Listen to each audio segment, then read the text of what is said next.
آج ہم ایک ایسی عظیم شخصیت کے بارے میں بات کریں گے جن کی زندگی کی جد و جہد کو پڑھ کر انسان کے دل میں آزادی کی محبت پیدا ہوتی ہے اور ظلم کے خلاف کھڑے ہونے کا حوصلہ ملتا ہے۔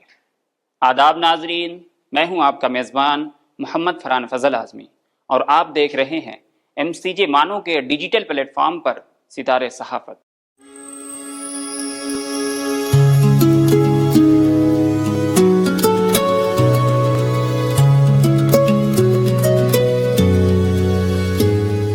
ناظرین، آج ہم بات کریں گے تحریک خلافت کے بانی، عظیم صحافی اور بے باک سیاسی رہنما مولانا محمد علی جوہر کی۔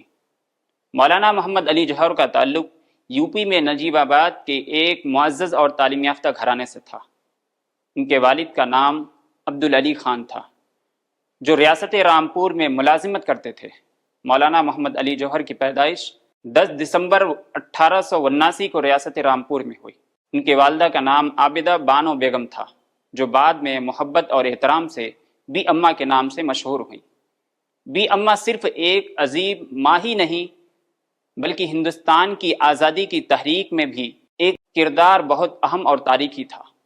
انہوں نے اپنے بیٹوں کو وطن کی خدمت اور آزادی کی جد و جہد کے لیے ہمیشہ حوصلہ دیا۔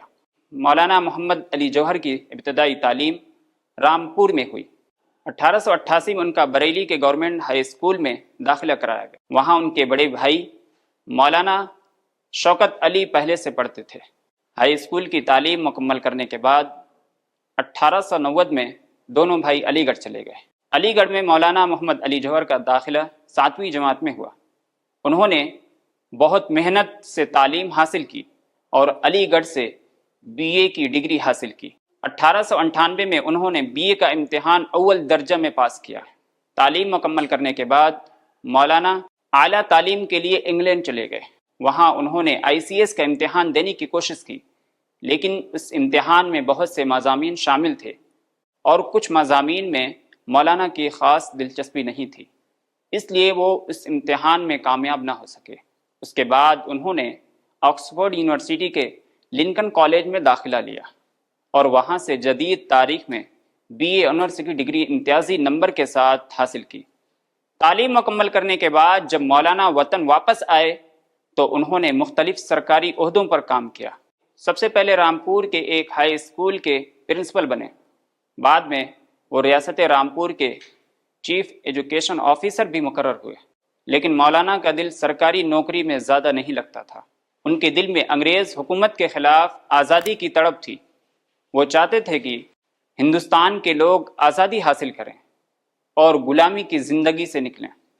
اسی جذبہ نے انہیں صحافت کی طرف مائل کیا۔ انہوں نے اپنے قلم کو آزادی کی آواز بنانے کا فیصلہ کیا۔ چنانچہ انہوں نے کلکتہ سے انگریزی زبان میں ایک ہفتہ وار اخبار کامریڈ جاری کیا۔ اس کا پہلا شمار 4 جون 1911 کو شائع ہوا۔ کامریڈ بہت اعلیٰ معیار کا اخبار تھا۔